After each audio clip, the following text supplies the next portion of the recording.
Yes, ready, start. The good news is that the economy is on the move. We are witnessing unprecedented sustained growth of the economy at the rate of 7% per annum for 3 years in a row. In the last quarter, the growth rate touched 8%. The rate of inflation is under control despite enormous pressures on the energy front. The rate of investment is rising and business expectations are bullish. Some infrastructure sectors like telecom, railways, and aviation are showing rapid improvement through adoption of VAT by most states. The tax system has improved vastly. India has become the third most attractive investment destination after US and China. Our efforts towards creating a more peaceful neighborhood have been noted and we are making steady improvement on the whole. Both the polity and the economy are fairly healthy and robust. The progress in our relations with major powers has also boosted confidence in the economy. If nothing untoward happens, we should be able to sustain this momentum. However, it also requires hard work from all of us. There are three specific areas of concern. First, we need a massive infusion of investment in the infrastructure sector. We have taken important steps to accelerate this process, but much more needs to be done without delay. Second, we must improve the fiscal health of the central and state governments. The fiscal deficit remains at unacceptably high levels. While revenues are rising, so is expenditure, and we are in danger of sliding back on our commitment to fiscal responsibility. State governments have an especially important task at hand to improve their finances and deploy them more productively. Third, there has been an alarming decline in agricultural growth in the ninth and 10th plan period. This must be reversed.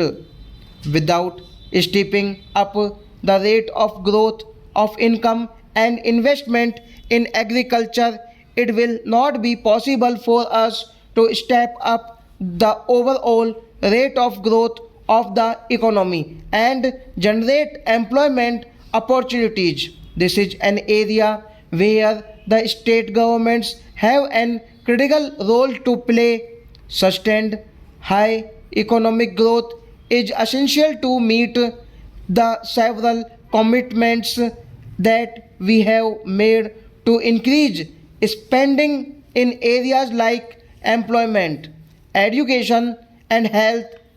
It is also essential that we improve the quality of governance at all levels and implement some of the key initiatives we have taken to redeem our pledge to our people. A key commitment we had made was to end the era of jobless growth and revive employment. Rozgar Badhao was our Solomon pledge.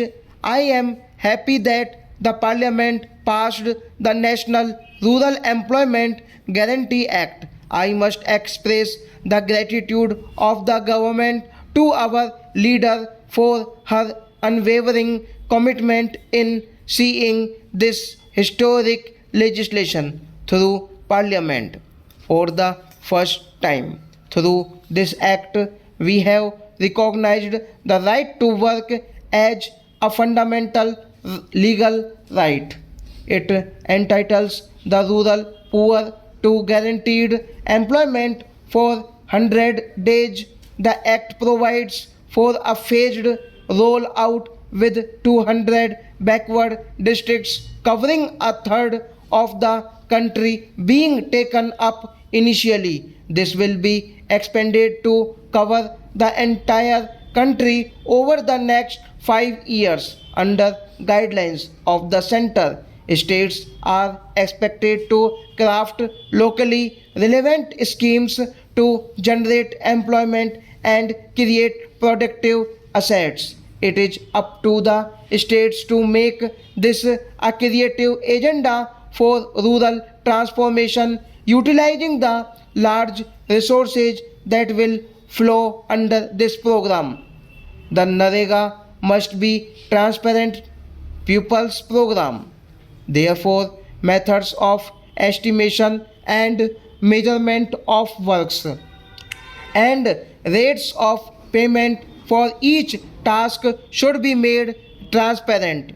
The labor that seeks work must understand what is offered on what terms and demand its full entitlement. Similarly, there should be complete transparency in maintenance of muster rolls and payment of wages. Every aspect of implementation will be covered by the Right to Information Act, which is another historical legislation enacted by our government. People will have general access to public records and information pertaining to the Employment Guarantee Act.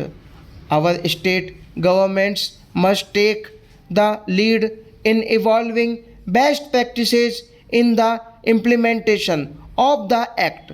I request Chief Ministers to commit their best civil service talent for its implementation. Please use this program to also strengthen decentralization and Panchayati Raj in your states. Make this a laboratory for right to information and enhancing transparency and accountability. The Congress governments must lead the way and set an example for all to upgrade rural infrastructure. Our government has conceived a time bound businesses plan under Bharat Nirman. It is flagship program for our government. We are committing over rupees 2 lakh crore to it. Bharat Nirman should unleash the growth potential of our villages. In the next 4 years, we need to ensure that every habitation has potable drinking water. Every village of over 1000 population or over 500 in hilly and tribal areas must have all pakka roads. Every village must have electricity and telephone connectivity. We must ensure that over 1 crore hectares of land is irrigated in the country. Stop.